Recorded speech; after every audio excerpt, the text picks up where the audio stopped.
আসসালামু আলাইকুম ওয়া রাহমাতুল্লাহি ওয়া বারাকাতুহু। আমরা আজকে গুরুত্বপূর্ণ একটি আমলের কথা বলবো।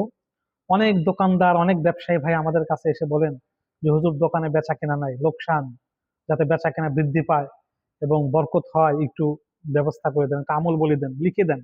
তাদের জন্য আজকে একটি আমল আমরা পেশ করব। আল্লাহ পাকের নামের আমল, যেগুলো 100% কার্যকর। যদি কোনো ব্যক্তি আন্তরিকতার সাথে আমল করে ইনশাল্লাহ কাজ হবেই হবে। কোনো দোকানদার বা ব্যবসায়ী যদি তার দোকানের তালা খুলবার আগে, সকালবেলা তালা খুলিবার আগে, খোলার আগে 70 বার, মাত্র 70 বার ইয়া গনিয়্য, ইয়া গনিয়্য, ইয়া গনিয়্য, তালা খোলার আগে অর্থাৎ দোকান খোলার আগে দোকানের সামনে দাঁড়িয়ে যদি ইয়া গনিয়্য বা তালায় খোলার আগে যদি ইয়া গনিয়্য পাঠ করে, ইনশাল্লাহ তার দোকানে বরকত হবে, কখনো লোকসান হবে না, লস হবে না, শুধু লাভ আর লাভ হবে।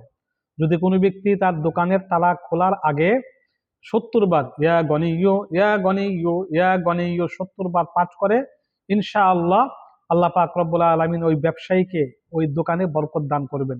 কখনো লোকসান হবে না, লস হবে না, লাভ না হলেও লস হবে না, ইনশাল্লাহ লাভও হবে।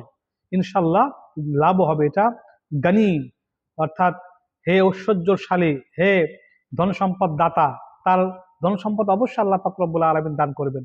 ছোট্ট একটি আমল, কিন্তু এর উপকার অনেক বেশি। তা আমরা দোকানে এই আমলটি আমরা করব, ব্যবসায়ী আমলটি আমরা করব, ইনশাল্লাহ আমাদের ব্যবসায় লাভ হবে, কোনো লস কখনো হবে না। আমিন।